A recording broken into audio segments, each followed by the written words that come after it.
following is a presentation of the Belly Up Sports Media Network. Welcome to the Morgan Man Sports Podcast. I'm your host, Stacy Cole Morgan. Here on the Morgan Man Sports Podcast, we talk Atlanta Falcons news, pre-game predictions, and all other news surrounding the Atlanta Falcons. Touchdown, Atlanta! Also on the podcast, we talk Call of Duty League, esports, covering Roster Mania, major predictions, COD champs, player trades, and much more to get you ready for every single CDL weekend. Scuff goes through, and Scuff snaps, wins the one-on-one in optic with the reverse sweep.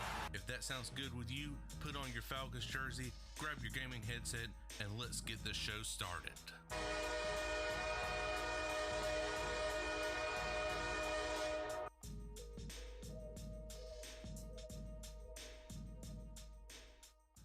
What is going on, you guys? I'm your host, Stacy Cole Morgan, and you are listening to the Morgan Man Sports Podcast here on Spotify, Google Podcasts, GoodPod HQ, or wherever you find your preferred podcast. Ladies and gentlemen, today we are talking about the Los Angeles Thieves 2023 CDL season recap, and also we are previewing this Sunday's matchup between the Detroit Lions hosting the red hot Atlanta Falcons. So without any further delay, let's go to get straight into today's action. Alright guys, so the Los Angeles Thieves definitely had a great season, but also there towards the end, it was kind of a mediocre season, most would say. So, you know the drill, we always go over overall team stats, not individual players, but we will point out a few player standout moments. So overall, the Los Angeles Thieves map win-loss ratio is a 56.9%, 107 wins, 81 losses. Series win-loss ratio is a 58.3 with 28 wins, 20 losses. The series history for the team right here, ladies and gentlemen, their best matchup was honestly the Major Four, where you got wins over Minnesota, Atlanta, and then Optic Texas twice in the grand final for the Major Four. But then you go into the stage 5 for qualifying, and you're losing to Toronto, New York, Florida, Minnesota, and your only win was against London. And that's really not a win to be bragging about, pretty much. And now, of course, in the Major 5, you kind of bounce back with a win over Optic Texas and then London, but then lose to Toronto in the losers round 3, match 2. And then from there, you just lost your COD champs series. So this team definitely was a great one. I mean, they came in the season hot, and, you know, they kind of stayed relatively hot throughout the season, but then again, stage 5, Major 5, and COD champs kind of just went downhill a little bit. And that's something you really don't want to see from a team who just won COD champs a year ago.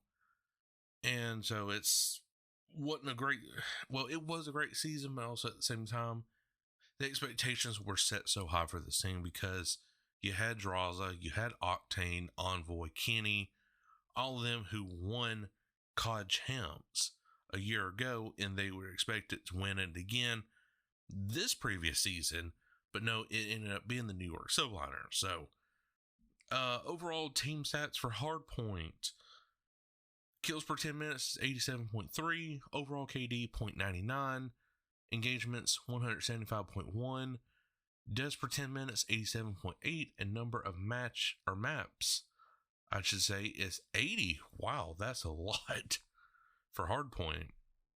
Search and destroy, kills per round, is 2.79. First blood percentage is 55.3%. Overall KD is 1.03. Engagements per round 5.51. Deaths per round 2.72, and number of maps is 58. And finally, for Control, kills per 10 minutes 74.3. Overall KD is 1.04. So definitely Control was definitely their best mode by just like a 0.01 percentage. Engagements per 10 minutes is 145.9. Kills per 10 minutes is 71.6. and number of maps is 50. So a lot of maps for Hardpoint, but their best series was Control at a 1.04 KD. And really their standout player this season, guys, has to be Envoy. Because Envoy definitely was a backbone in a lot of situations for the LA Thieves when you thought they were going to lose in a lot of situations, but then Envoy comes through. And really the second standout player would have to be Draza, who is now part of the Atlanta FaZe, and Envoy is now part of the Toronto Ultra. Those were the two biggest contributors. And of course, now Octane, definitely, he's the GOAT. He is the human cheat code, machine gun, whatever you want to call him. He's the human cheat code. He is like laser focused when it comes to the AR, and it's on point every single time. But I think Envoy definitely had a down year this year compared to the Vanguard season. But not by much. I mean, he was still on point, still accurate with the shots. It was just the situation and the game at hand was not playing in his favor at times.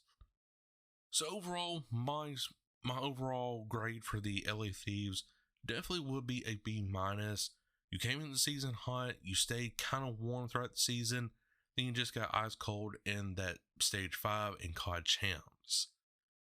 If you really would have made it a little bit further in the Stage 5 and in COD Champs, that B- could move up to at least an A.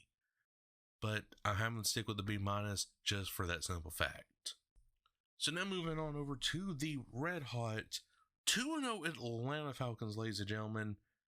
Guys, let me tell you, this Sunday is going to be a huge, huge test. We've already passed one test, and that was coming back from a very good, well-rounded Green Bay Packers team, which we won 25-24, came back by 12 points or just double-digit points in general.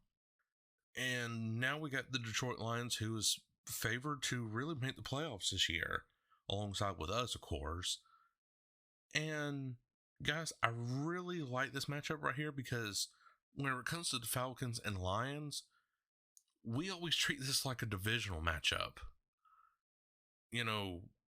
We're acting like this is Saints versus Falcons or Buccaneers versus Falcons, whatever. We're treating this like they're in our division. And of course they're not, because they're the North, we're the South. But we still treat it like it is. For some odd reason, this game between the Falcons and Lions always comes down to the wire. It's always an intense matchup. And I feel like we're going to get the same thing this Sunday. So the Atlanta Falcons, ladies and gentlemen, are coming in as the third best total defense in the NFL. This is coming from Mike Conti at MikeConti929 on X. The rush defense is 22nd in the league. Pass defense is tied for second. Score defense is tied for 8th. That rush defense can be worked on a little bit, but hey, I'm still proud of the numbers so far. Total offense, we're coming in to Ford Field with the 15th best offense. Rush offense is 4th because, of course, we got the best running backs. Best offense or pass offense, is 28th. I can see that being so low right now because we're not expecting too much out of Desmond Ridder, but we're expecting him at least to still make those competent throws to get us our first down and potentially a touchdown in the end zone. Scoring offense is 14th. Kind of middle of the back, can be cleaned up and scoring a little bit more, but hey, we got to clean up those penalties and we got to start at least being smarter in the end zone, because I noticed that with the Green Bay game, there was a lot of points still left out on the field that could have been, scoreable for the Atlanta Falcons. Desmond Ridder could have ran in at certain times. Bijan could have cut, which I'm not putting all the blame on Bijan because he's, God mode right now. But still, Bijan could have cut up a little bit. Tyler Algier, someone could have gotten a little bit more open, which there was some open passes in the end zone that Desmond Ridder did not see. So it's an overall thing. And, everything is so quick and intense, and Desmond Ritter is just not being able to see it. But it can be cleaned up as time progresses, and he's getting his confidence in. He's getting confidence in, and that's what you really want to see out of a rookie quarterback who is, now 4-0 at home in the NFL and 30-0 altogether from college and NFL for home record. So that's pretty dang good. But now he gets his road test.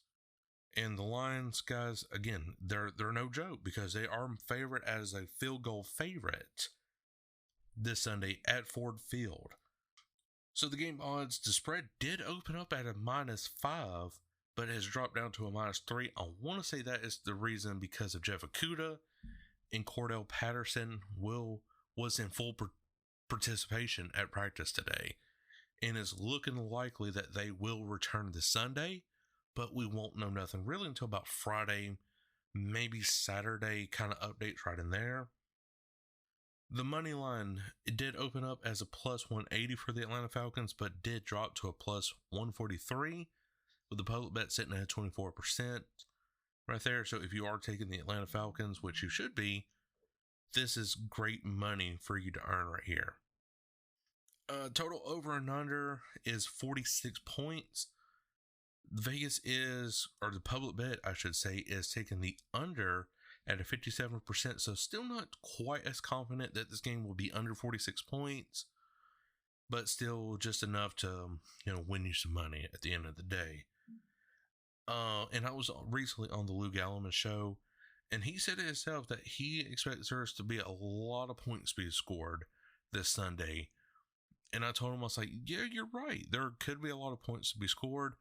But how the Falcons are going to win this matchup this Sunday, it's all going to come down to the run game.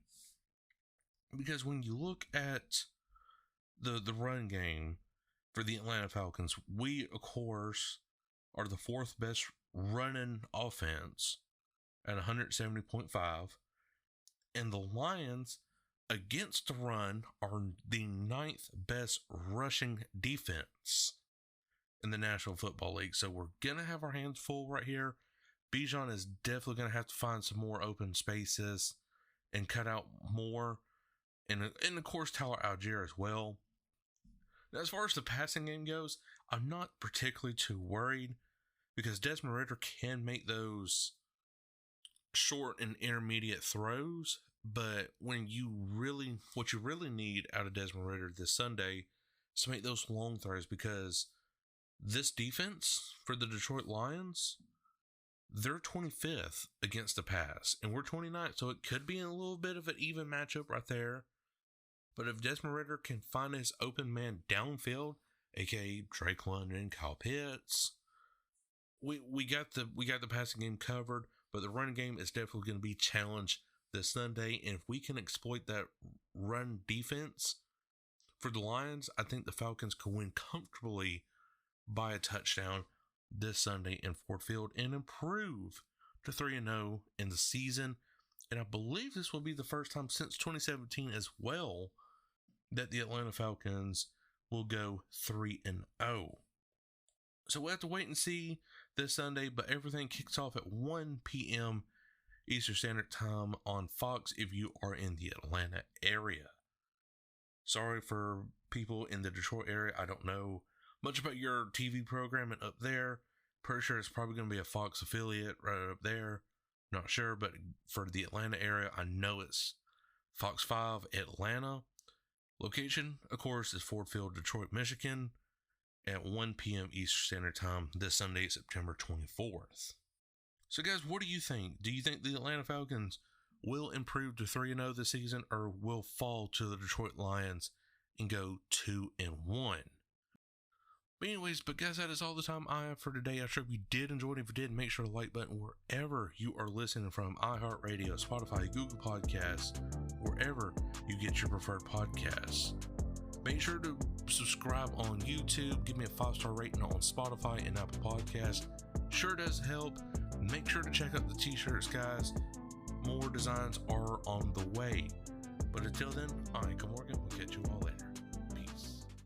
Thank you for listening to this Belly Up Sports Podcast Network product. Some said we go belly up, so we made it our name, And we're still here.